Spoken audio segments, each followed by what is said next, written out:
Hi, I'm Tim. Welcome to Watchbox, and thanks for logging on. If you love this watch, email me, tmosso at thewatchbox.com. It's in the description below. Your purchase and pricing email question line for buying this or any watch you see on any Watchbox platform. Reach out to me directly, tmosso at thewatchbox.com. Today, we are discussing a model that was launched back at SIGH 2008 and one of the rarest variants of this model. You are looking at the yellow gold Vacheron Constantin Traditionnelle self-winding. This is reference 87172 in yellow gold, and it's gorgeous, perfectly proportioned and handsomely detailed.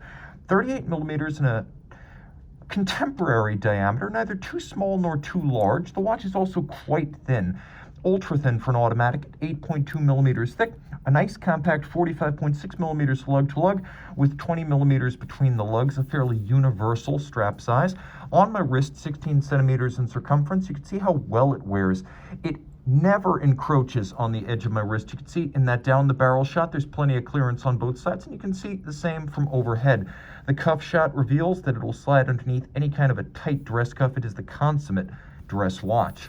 Taking a quick look at the hardware and the software attached, you can see that the strap is a dark brown, semi-gloss, large rectangular scale alligator leather with a monotone stitch, a folded edge, and to Vacheron's credit, you can see this brand new Vacheron factory strap is alligator on both sides. This is something increasingly seen on the haute de gamme range of watches. It makes for a tougher, more durable, and longer lasting strap to have gator on both sides.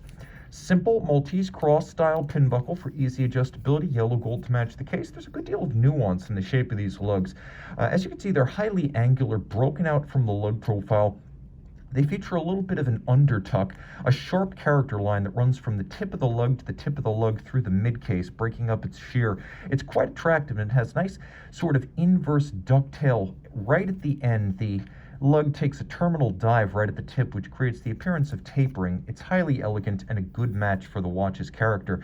The bezel is super slim and flat and has a little bit of an inset profile from the case band, again, just like the undertuck that helps to break up the perception of mass. It's a thin watch made to look more so by these styling refinements in the profile. There's also a coining on the underside that lines the case back, and you can see a Maltese cross motif Vacheron crown. Now there is that flat, almost perfectly flat bezel framing a dial that is what would be called opaline in the industry, or a sort of subtle glowing frosted silver. Outboard you can see a more overtly metallic gray that sits on a railroad track underpinning the cantilevered applique yellow gold indices. The hands at center are yellow gold Dauphine style, and they're half frosted to make for better contrast against the dial base. In good taste, Vacheron has added a number of visual refinements, including a little bit of a countersink for the sub-register, a step to the date window, and if you could take a look at the indices at 12 and 6, you can see they have a little bit of a Maltese cross flourish outboard. The individual indices are also beautifully made. As you can see, not only are they highly polished, but they're very subtly faceted on their flanks. Turning it all over, you can see Vacheron manufacture caliber 2455, part of a family launched back in 2005. This movement is automatic winding with unidirectional action, high efficiency unlubricated ceramic rotor bearings.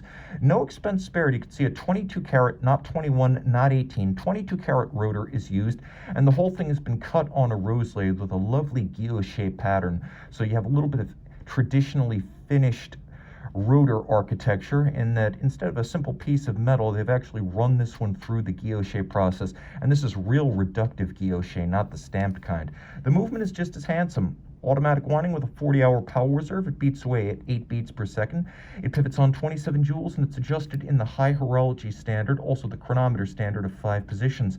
It bears the Poinçon de Genève. In case you're wondering, it features both a quick set date and hacking or stop seconds, which you'll note is not available in the Patek Philippe caliber 324 automatic.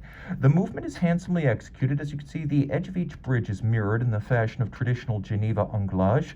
There is a lovely, relatively narrow but luminous Côte de Genève across the bridges, and you can see that it's beautifully aligned from bridge to bridge. Every screw head is black polished with a chamfered slot as well as circumference. There is engine turning on the base plate, and the wheels all feature a satination across their surfaces. It is quite attractive. luminous, handsome, and minutely detailed, rewarding those who purchase a loupe to better enjoy their watch.